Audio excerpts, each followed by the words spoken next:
சமீபத்தில் கருப்பு படத்தின் இசை வெளியீட்டு விழா மதுரையில் மிகவும் பிரம்மாண்டமாக நடைபெற்றது. ரசிகர்கள் பெருமளவில் கலந்து கொண்ட அந்த நிகழ்ச்சி மிகுந்த உற்சாகத்தில் நடந்தது. இந்த நிகழ்ச்சியில் நடிகர் சூர்யா, ஆர்ஜே பாலாஜி உள்ளிட்ட பல முக்கிய பிரபலங்கள் கலந்து கொண்டு விழாவை சிறப்பித்தனர். மேடையே முழுக்க ஸ்டார் பவரால் நிரம்பியிருந்தது.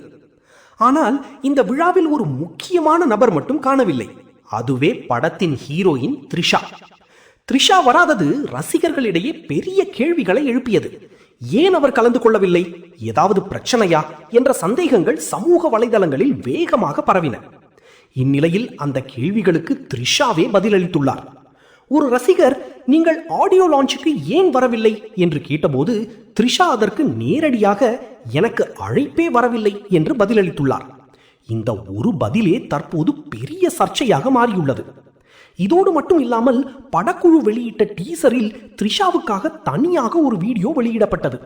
அதை பார்த்த நெட்டிசன் ஒருவர், த்ரிஷா இந்த படத்தில் இருப்பதே மறந்துவிட்டேன் என்று கமெண்ட் செய்தார். அதற்கு த்ரிஷா கொடுத்த பதில் இன்னும் அதிர்ச்சியை ஏற்படுத்தியது. நானும் மறந்துவிட்டேன், இப்போதாவது அவர்கள் ரிமைண்டர் செட் செய்தார்களே என்று அவர் பதிலளித்துள்ளார். இந்த பதில்கள் அனைத்தும் பார்த்த ரசிகர்கள் த்ரிஷா மற்றும் படக்குழுவுக்கு இடையே ஏதோ பிரச்சனை இருக்கிறது என்று உறுதியாக நம்ப ஆரம்பித்துள்ளனர். இந்த சர்ச்சை அடுத்தடுத்து என்ன திருப்பம் எடுக்கும் என்பதுதான் இப்போது ரசிகர்கள் எதிர்பார்க்கும் முக்கிய விஷயமாக இருக்கிறது.